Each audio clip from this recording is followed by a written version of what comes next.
Total length, 880 millimeters. Barrel length, 415 millimeters. Magazine, up to 45 rounds. Cartridge, 7.62 millimeters. Rate of fire, 600 rounds per minute. Effective range, up to 300 meters. When the safety lever is in its uppermost position, the gun is locked. It cannot be fired or loaded.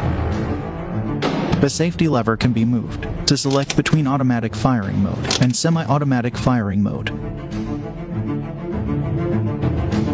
In its topmost position, the safety lever blocks both the trigger and the disconnector.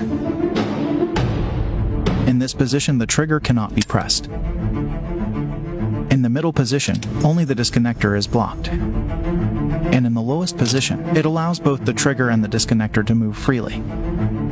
Pressing the trigger releases the hammer. Then hammer strikes the firing pin.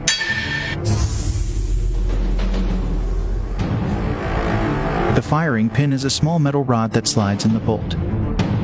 The bolt holds the cartridge in place. The firing pin strikes the rear of a cartridge. In a cartridge, you'll notice that it has three main parts: primer, gunpowder, and a projectile or bullet.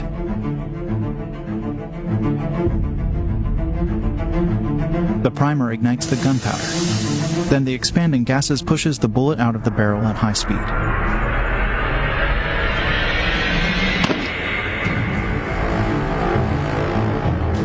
The expanding gases rise up through the nozzle, pushing back the gas piston. This motion causes the bolt carrier to move backward. Therefore, it is referred to as gas-operated reloading. The bolt carrier moves backward, which causes the bolt to rotate, and the discharged case is returned. Let's take a closer look at the bolt's rotation. The bolt revolves in a clockwise direction as the bolt carrier advances. It spins counterclockwise as it moves backward. Let's examine how it slides with the aid of the bolt's sliding lug. The sliding lug moves in the region shown in red.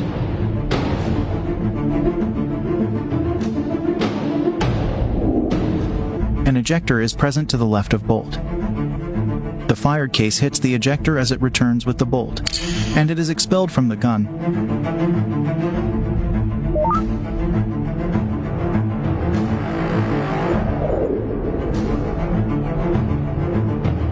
As the bolt carrier moves back, it pushes the hammer down. The hammer is then caught by the disconnector. The recoil spring pushes the bolt carrier forward. The trigger has been pressed so far. As soon as the trigger is released, the hammer is captured by the trigger. A new round is placed into the chamber as the bolt carrier advances, and the bolt is locked. Let's examine the process of the bolt locking. The two locking lugs, locking lug 1 and locking lug 2, helps to lock the bolt in the front trunnion. The bolt rotates to lock in front trunnion. It is known as a rotating bolt locking mechanism for this reason. Let's look at it from a different angle. The red area denotes the location where two lugs lock in place. Let's check out the automatic mode right now. The selector lever blocks the disconnector. When the trigger is pressed, hammer is released. However, the disconnector no longer captures the hammer. This procedure keeps going till the trigger is released. The auto sear makes sure that the bolt is locked before the hammer hits the firing pin. The auto sear locks the hammer. The bolt carrier then moves the auto sear back to its initial position. The hammer then hits the firing pin. Aiming is done with the help of rear sight, and as well as front sight.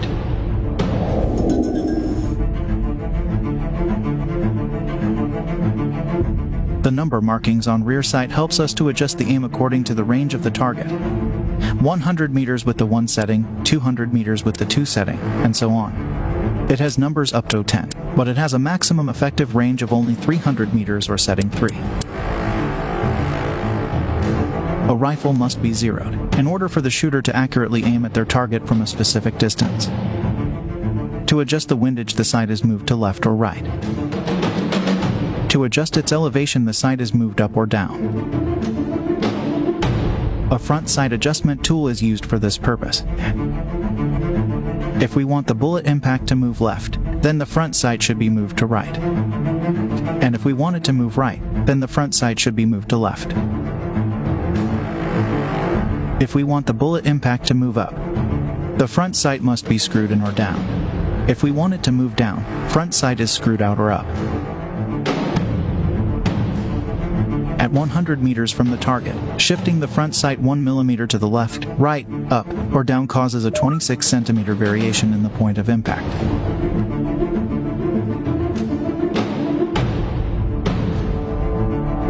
The two basic accessories are a bayonet for close combat situations and a sling belt strap to carry the gun on the shoulder.